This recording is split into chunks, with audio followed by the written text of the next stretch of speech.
Olá, pessoal. Vamos dar continuidade agora à nossa aula, a nossa videoaula sobre o quarto P da administração de serviços, tá?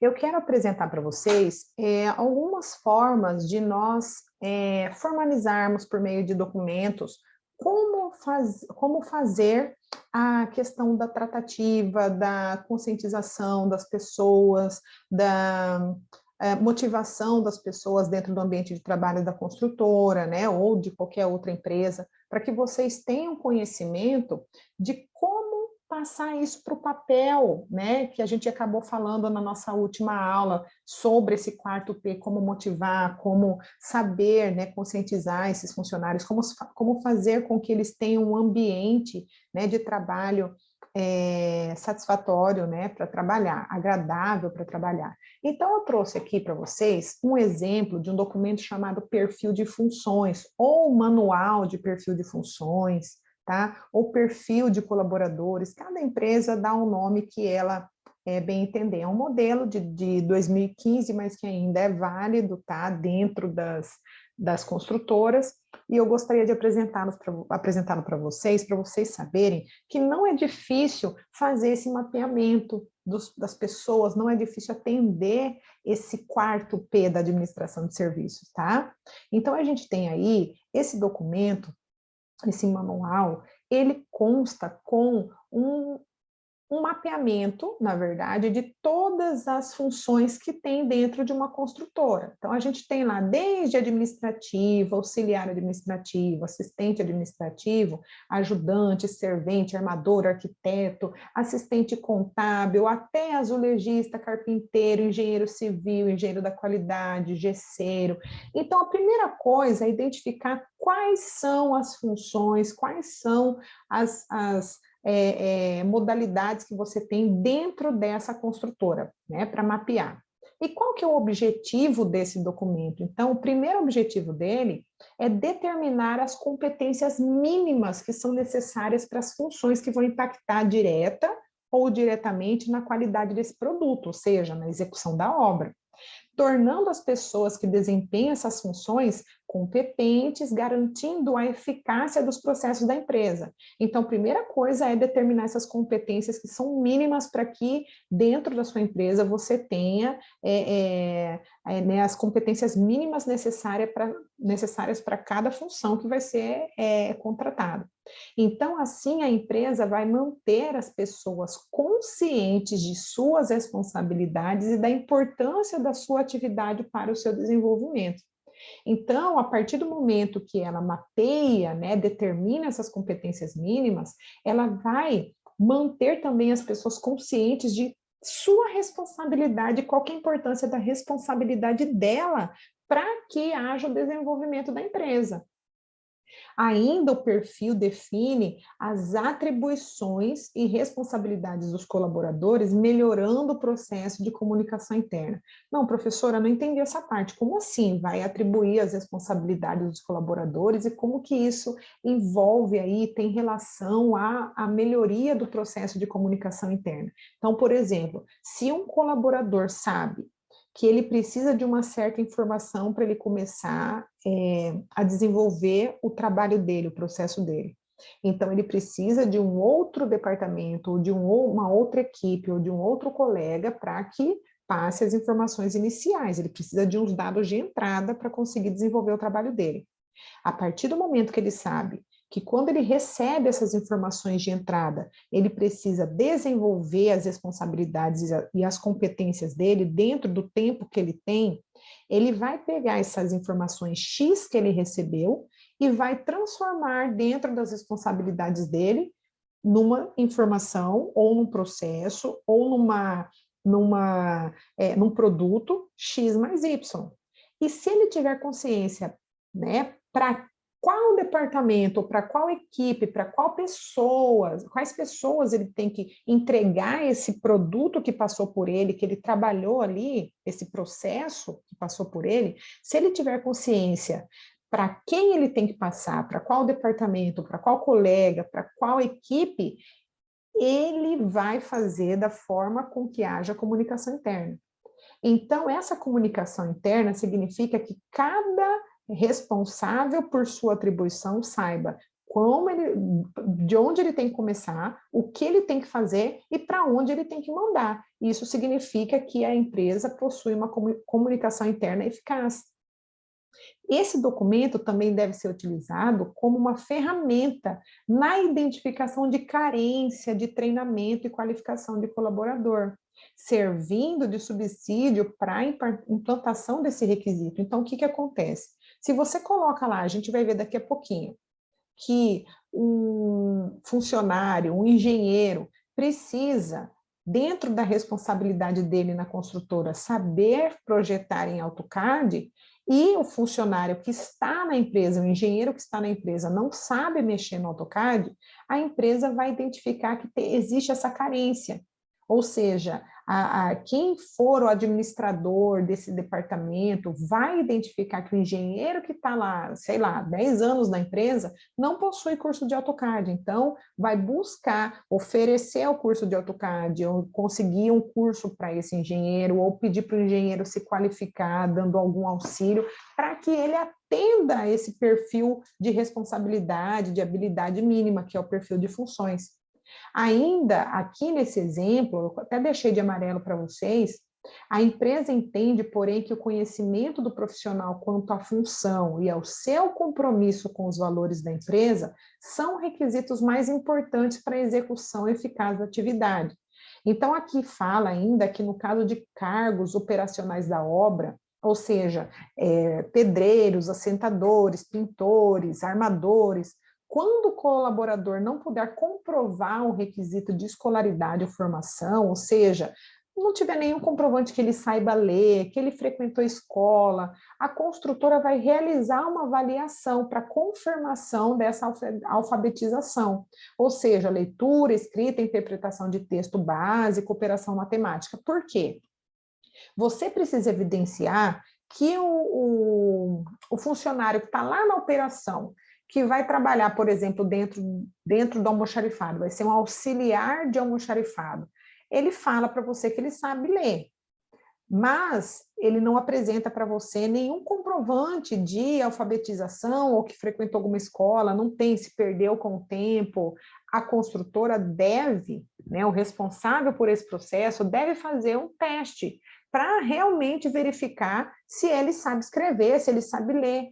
Por quê? Porque não é aconselhável você colocar um funcionário dentro do almoxarifado que não saiba, por exemplo, ler dentro de um produto a validade de um material de construção, ver a validade, por exemplo, de um saco de cimento, analisar ali a especificação de um piso para poder distribuir, avaliar, por exemplo, uma tonalidade de tinta que deve ser encaminhada para tal departamento, verificar, por exemplo, também a questão de volume de areia, calcular volume de areia, volume de brita, verificar documentos, né, de notas fiscais, recebimento de materiais. Então, é imprescindível que quem trabalha no almoxarifado saiba ler, escrever, fazer uma interpretação básica de texto e saber fazer uma conta básica de matemática, né? Operações matemáticas básicas.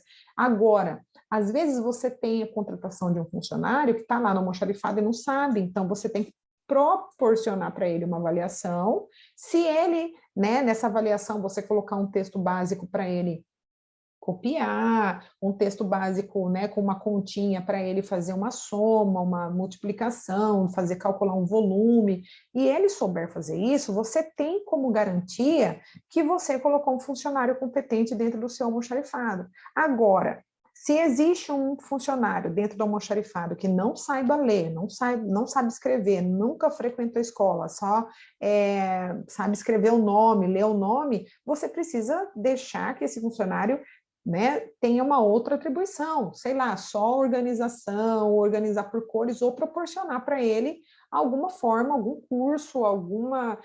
curso EAD, ou liberar mais cedo para ele frequentar um supletivo, para que ele possa atender aos requisitos mínimos que você precisa dentro da construtora. Então, por exemplo, aqui também temos que para o requisito qualificação profissional, os funcionários da obra, escritório, colaborador que não puder comprovar através de certificados ou declarações passa por uma avaliação prática, que será registrada e arquivada na pasta do mesmo. O que é isso, professora? Como assim? Significa o seguinte, às vezes, você contrata um funcionário para o escritório, ou até mesmo um funcionário para a obra, vamos colocar um engenheiro recém-formado, que você precisa que ele tenha o curso de AutoCAD. Mas esse engenheiro, ele conseguiu aprender sozinho, ele baixou o programa e fez, e sabe mexer, sabe desenhar. E aí ele coloca, durante a entrevista, essa questão, olha, eu não fiz nenhum curso, mas eu sei mexer com AutoCAD porque eu sou uma pessoa que foi, né, eu corri atrás e eu sei mexer no AutoCAD. Então, a partir do momento que você tem essa declaração do profissional, você viu que ele passou em todos os requisitos mínimos, mas não tem um comprovante que ele fez o curso de AutoCAD, um certificado ou uma declaração, você faz com ele um teste prático, uma avaliação prática. Então tá, então vem aqui, vamos desenhar uma planta baixa aqui, de, sei lá, ou fazer essa análise do projeto, da obra que você vai trabalhar e faça uma planta baixa. E aí essa avaliação prática, se esse candidato conseguir cumprir, então aí você contrata. Ou então, se você tem um engenheiro já na obra, como eu disse para vocês, que não tem o certificado, porque sabe mexer com AutoCAD, mas não tem o certificado, ali mesmo também ele faz a avaliação prática, ou você providencia, a empresa providencia o curso para que ele possa fazer. E aqui a gente tem também, eu quero passar para vocês um exemplo. Então, a gente tem aqui uma função, o administrativo, auxiliar administrativo, assistente administrativo. Eu vou pegar uma função aqui, ó, mais voltada para o operacional, um ajudante, um servente. Aqui nós temos no primeiro quadro, né, desse mapeamento, as atribuições. Então, quais são as atribuições de um servente, de um ajudante dentro dessa construtora? Então, temos aqui, ó, auxílio aos profissionais da obra, limpeza do canteiro de obras e das ferramentas e equipamentos que são utilizados, a carga e descarga de materiais em obra, transporte de materiais, suprir as necessidades dos profissionais nas tarefas realizadas conforme orientações da obra, utilizar os equipamentos de proteção individual necessários à execução das atividades, executar as atividades conforme consta, né, nos procedimentos internos da empresa, quando for a responsabilidade da função, dar suporte ao engenheiro, ao mestre de obras, ao encarregado, quanto aos deveres da obra no que for preciso. Então, essas são as atribuições, as responsabilidades. Agora, quais são as competências necessárias para estes serventes, esses auxiliares dessa construtora? Então, a escolaridade, a formação, qualificação profissional é que ele tenha, né, ele saiba ler e escrever, tem um mínimo aí de leitura e escrita. Experiência, ele não precisa de experiência. Qualificação profissional, então, fala o seguinte, que em caso de ajudante de eletricista, se possível, apresentar certificado da NR10. Então, todos os seus auxiliares na parte de instalações elétricas, né, da equipe de instalações elétricas, a empresa tem que fazer aí um treinamento. Então, essa é uma carência que pode ser identificada, tá? Quais são as habilidades que esse auxiliar precisa ter? Ele precisa saber trabalhar em equipe, ele precisa ter assiduidade, ou seja, demonstrar responsabilidade com os horários e as normas da empresa. Qual é o outro requisito? Habilidade, ele precisa fazer, né, limpeza, possibilitando um ambiente saudável, preventivo aos acidentes de trabalho, ele precisa ter zelo, ou seja, demonstrar responsabilidade com as ferramentas e equipamentos de trabalho que, né, essas tenham a durabilidade necessária. Então, o perfil do funcionário auxiliar, do funcionário, né, ajudante, né, auxiliar, servente na obra, precisa ter essas atribuições, essa escolaridade, essa experiência e qualificação profissional, e precisa ter esses diferenciais, essas habilidades.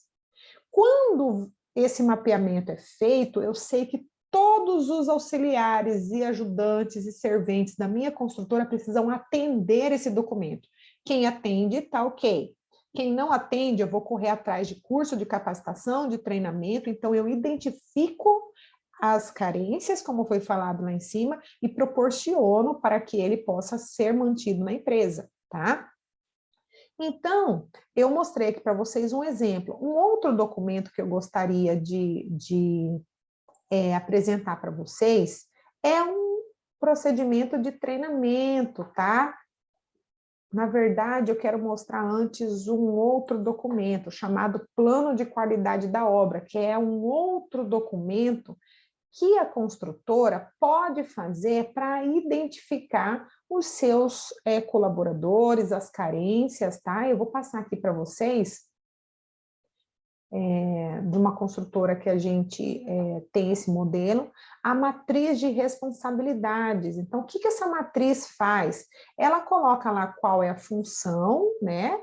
Quais são as responsabilidades que essa função tem. Então, a gente tem aqui o engenheiro residente, o engenheiro que fica ali na obra, né? É o acompanhamento, fiscalização da execução da obra, avaliação do andamento dos trabalhos, acompanhamento do cronograma físico-financeiro, solicitação de requisições de compras, coordenação da equipe de produção e acompanhamento dos processos. Então, para várias funções aqui, ó, eu tenho as responsabilidades, tá? Assim como naquele perfil de funções, e lá no final desse documento, o plano de qualidade da obra, eu tenho aqui para apresentar para vocês como esse mapeamento é feito. Então, a partir do momento que eu tenho a equipe listada, as responsabilidades dessa equipe, e faço uma análise de quem está na minha empresa e o que essas pessoas atendem ou não, eu posso fazer um plano de treinamento da construtora. Então, eu tenho aqui um plano de treinamento admissional, onde eu faço uma previsão, previsto, realizado, e quem faz esse treinamento, quem é responsável por esse treinamento. Então, eu tenho um treinamento admissional, onde eu falo sobre a empresa, onde eu falo quais são as características e as responsabilidades da função dessa pessoa. Eu posso também falar quais são as habilidades que a empresa espera, que ele seja organizado, que ele tenha cuidado com as ferramentas, como a gente falou. Eu vou também listar quais os treinamentos que eu preciso, no caso aqui, ergonomia, riscos de acidente, organização e limpeza, uso de EPI, montagem e desmontagem de andames, a NR35, que fala sobre trabalho em altura, vou falar sobre higiene pessoal, prevenção de acidentes, segurança de trabalho, todos os treinamentos que são necessários, a previsão e se foi realizado e quem vai ser o responsável. Também tem planos de segurança no trabalho, né, para NR18, no caso, os primeiros socorros, noções básicas de combate a incêndio, doenças sexualmente transmissíveis e também planos de ações ambientais. Então, a partir do momento que eu monto um plano de treinamento, a partir do que foi identificado no meu mapeamento, eu estou fazendo uma ação de atenção aos meus funcionários, ao meu quarto P da administração de serviços. A partir do momento que eu monto um mapeamento e eu faço todos os treinamentos, os meus planos de treinamentos em função das carências que eu identifiquei nesse mapeamento, eu vou treinar, capacitar para que todos os meus funcionários se sintam parte, se sintam motivados. Além disso, quero mostrar aqui para vocês um modelo, tá? Também deixa eu pegar aqui para vocês, um modelo de treinamento de betoneira. É um formulário também, tá? Para vocês identificarem esse treinamento, o objetivo é estabelecer condições gerais para a utilização adequada e segura da betoneira, conforme determina a NR18. Então, eu tenho lá o nome do profissional, qual obra que ele trabalha, né, dentro da construtora, qual a função dele. Então, eu tenho aqui também quais são os principais, né, equipamentos de proteção individual, o EPI, quais são os obrigatórios. Então, eu tenho lá calçado de segurança, capacete de segurança, luva, protetor auricular, respirador, semifacial, avental. E também as principais causas de acidentes que podem ocorrer, descarga elétrica, arrancamento por parte de móveis, né? Tombamento, agarramento por partes móveis, desculpa, tombamento e batidas, inalação de produtos, dermatites, ruído excessivo. Isso acontece dele estar dentro, né, da função ali de operação de betoneira. E aí algumas orientações para a segurança do trabalho, para o uso de betoneira. E aí, aqui embaixo, né, a data, a assinatura do funcionário. Para cada treinamento, eu faço, né, um um formulário para montagem, nem que isso aqui foi para montagem e uso de betoneira, mas eu posso fazer um formulário desse ou uma apresentação para os profissionais com relação à limpeza de ferramentas, com relação à redução de desperdício, com relação também, a gente falou lá, motivação, treinamentos motivacionais, todos os treinamentos serão registrados, e aí a gente vai ter também o resultado do nosso mapeamento, tá? Então, dar atenção às pessoas, proporcionar treinamento para as pessoas que estão envolvidas diretamente. Cada vez que ele tiver um certificado de um processo novo, ele vai se sentir satisfeito, vai se sentir parte da empresa.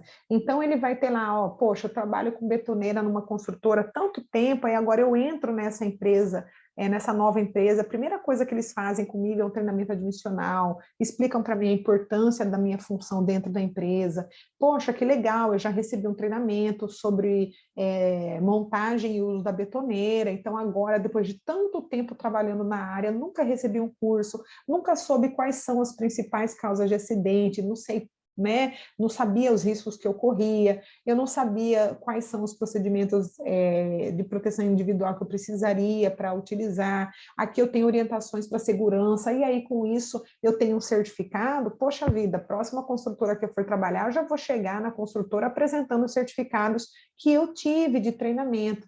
Então é muito importante, porque ele se sente valorizado. Você dá um curso para um funcionário naquela função que ele atua, às vezes atua há tantos anos e nunca recebeu um certificado, né? Então, isso daí é valorizar, é motivar aquela pessoa dentro da construtora. E com isso, a gente fecha os 4 P's da administração de serviços, para que vocês saibam que, além do processo, além do perfil da construtora, além do produto, eu tenho uma peça-chave para fechar esse quarteto, que é o P de pessoas, tá ok? Assim a gente encerra essa etapa, tá? E aí a gente vai dar continuidade agora a outros assuntos.